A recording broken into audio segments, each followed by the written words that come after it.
नमस्कार, मैं पूनम श्रीवास्तव। आप देख रहे हैं सर्वोच्च दर्पण न्यूज। डालते हैं नजर आज की खास खबर पर। ये उत्तर प्रदेश के यशस्वी मुख्यमंत्री परम पूज्य योगी आदित्यनाथ जी के 9 साल बेमिसाल रहे हैं और 9 साल में इतनी उपलब्धियां हुई हैं जो आजादी के बाद से आज तक नहीं हुई है। हिंदुत्व का गौरव और हिंदुत्व का प्रतीक राम मंदिर हम लोगों के बीच में है, योगी जी की देन है। काशी विश्वनाथ कॉरिडोर योगी जी के संरक्षण में संपन्न हुआ है। तो बहुत सारी ऐसी योजनाएं हैं और सबसे बड़ी बात 2012 से 2017 तक जिस दंश को उत्तर प्रदेश की जनता ने झेला था, योगी जी की सरकार बनने के बाद अनवरत बिजली प्राप्त हो रही है। कभी कभार अगर कहीं पे कोई फीडर में या ट्रांसफार्मर में दिक्कत होती है, केबल में दिक्कत होती है, तो उसके लिए उछल कूद मचाने वालों को बोलना चाहता हूँ 2012 से 2017 याद कर लो, कितना विकास किए थे, कैसी बिजली की व्यवस्था थी, वो पता लग जाएगा।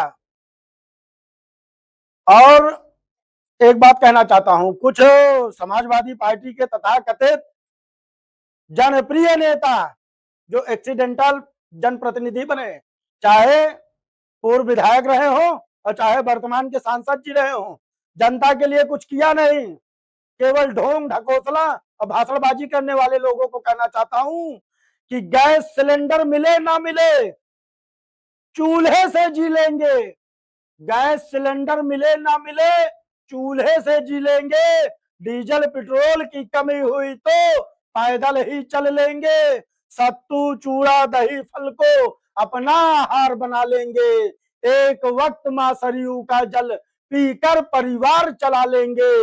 लेकिन सत्ता टोटी को, अर्थात अखिलेश यादव को, लेकिन सत्ता टोटी को देकर फिर कब्र नहीं खुदवानी है। और सभी सनातनियों ने ठान लिया है 27 में फिर योगी बाबा की बारी है। देखिए, महंगाई कोई भी सरकार आएगी कम नहीं होगी। एक बीबी 12 बच्चे पैदा करने का प्रथा उन लोगों के द्वारा चालू है, वो आबादी बढ़ाते रहे हैं। और सबसे बड़ी विडंबना रही है, चाहे ममता बनर्जी रही हो और चाहे जो है तो बिहार के लोगों ने रोहिंग्या मुसलमानों को, बांग्लादेशी मुसलमानों को यहाँ भर दिया और जनसंख्या विस्फोट की स्थिति हो गई। अब उसमें जो है कि संसाधनों की तो कमी हो रही है, संसाधनों की कमी हो रही है। वो खेत खत्म हो रहे हैं बिल्डिंग बनने में, तो इसको जो है समाजवादी पार्टी समाप्त कर देगी। वो नई जमीन पृथ्वी पर लगा देंगे और जो है महंगाई कम हो जाएगी। ऐसा कहीं संभव है? हमें रिटर्न में लिख के दे, अखिलेश यादव लिख के दे, या अखिलेश यादव के जो चमचे अयोध्या में 2 बार लगातार आंदोलन कर चुके हैं, वो लोग रिटर्न में लिख के देंगे जनता को कि हम आएंगे तो जो है डीजल 2 रुपया लीटर, पेट्रोल 1 रुपया लीटर, गैस सिलेंडर 5 रुपया देंगे। है इनकी औकात? भाषणबाजी करने से कुछ नहीं बनने वाला है। अब पूछना चाहता हूं, अभी एक वीडियो आया है माननीय सांसद जी का, तो सांसद जी से पूछना चाहता हूं, सांसद जी एक्सीडेंट में आपने चुनाव जीता है, एक्सीडेंटल सांसद है, दोबारा आपकी जमानत नहीं बचेगी। आपने क्षेत्र के लिए क्या कार्य किया है?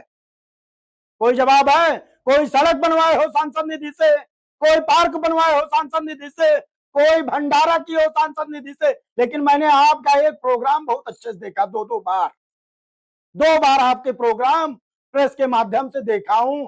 एक प्रोग्राम था जिसमें आप लड़कियों की तरह रो रहे थे, दूसरा प्रोग्राम हुआ जब आपका बेटा चुनाव हार गया, तब भी आप रोने लगे, मैं हार गया। तो ये एक्टिंग बाजी बंद कर दीजिए। आप जितना फुदकते हो, माननीय विधायक जी को बोलना चाहता हूं, केवल चुनाव आप लड़ोगे, आपके सामर्थ्य है। आप कौन सा व्यवसाय करते थे विधायक बनने से पहले, सार्वजनिक करो। आपके बाप दादा क्या करते रहे, ये भी सार्वजनिक करो। कितना पैसा आपके पास है? आप एक समाजवादी पार्टी के ही नेता को कह रहे हो कि ईंधन जो है भरवाने की औकात नहीं है।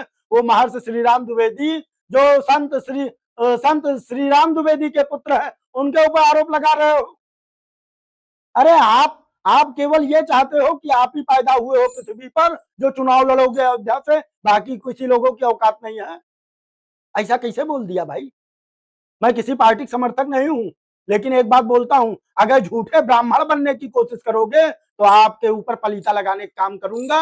और एक बात कहना चाहता हूं, जो गरीब है, जो कम संसाधन युक्त है, उसको भी चुनाव लड़ने का अधिकार है। उड़ीसा का सांसद इस बात का प्रतीक है।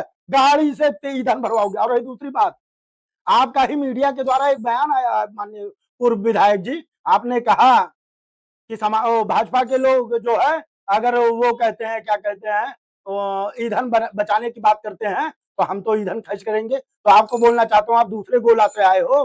वैश्विक ईंधन का संकट है, उसमें अगर भारत के प्रधानमंत्री ने अपील की तो तुम्हारे पेट में दर्द हुआ है, तो बताओ ना, तुम कहां से ईंधन लाओगे, किस देश से ईंधन लाओगे, इस देश का ईंधन यूज नहीं करोगे।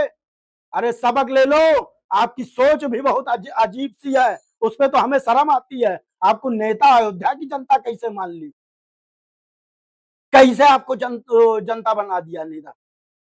आपको एक बात बोलना चाहता हूं, जर्मनी का जाके वो जो है, जर्मनी के नागरिकों की एक विचार को आप देख लो, आपको शर्म आ जाएगी। एक टाइम वो लोग साइकिल से चलते हैं, एक टाइम पैदल चलते हैं, एक टाइम एक पहिए दो पहिए वाले स्कूटर से चलते हैं जो पैर से चलाया जाता है, ईंधन बचाने के लिए, तब संपन्नता है। आप जैसे लोग हैं, ठगहारी का फॉर्च्यूनर लेके, लूट खसोट से फॉर्च्यूनर खरीद के, विधायक निधि से फॉर्च्यूनर खरीद के अब भाषण दे रहे हैं। जनता सब जानती है। और जनता फिर, और बिजली के लिए आप लोग बोल रहे थे 2012 से 2017 तक कितनी बिजली आती थी, इन्वर्टर बैठ बैठ जाता था, लोग रात में घंटों रोड पर खड़े रहते थे। आप बताओगे कि बिजली का संकट है, जनता बेवकूफ है, मदारी है। और एक बात पूछना चाहता हूँ, एक बार तुम नौटंकी किए, एक बार तुम्हारे सांसद जी नौटंकी किए हैं। अयोध्या की जनता बंदर है कि दुई दुई मदारी डमरू बजाए अब बंदर नाचना चालू कर दे। आओ 27 में ना जमानत तक जब्त हुई तब के हो, आओ। क्या नाम है? मुकुंद माधव त्रिपाठी, राष्ट्रीय अध्यक्ष सनातन रक्षक संघ। एक बात और बोलना चाह रहा हूं, और इसको अपने न्यूज में जोड़ दीजिएगा। यही लोग, लाल टोपी काली सोच के लोग, एक बयान पर, और वो बयान ऐसा था कि जिसमें मैंने एक ही बात बोली थी कि जिस व्यक्ति को गाय के गोबर से और गौशाला से बदबू आती है वो यादव नहीं हो सकता। उस पर हमें धमकी दे रहे थे, विधायक जी दो धमकी। हम 27 में ठाणे इतना बोलब, उतना कोई ना बोली।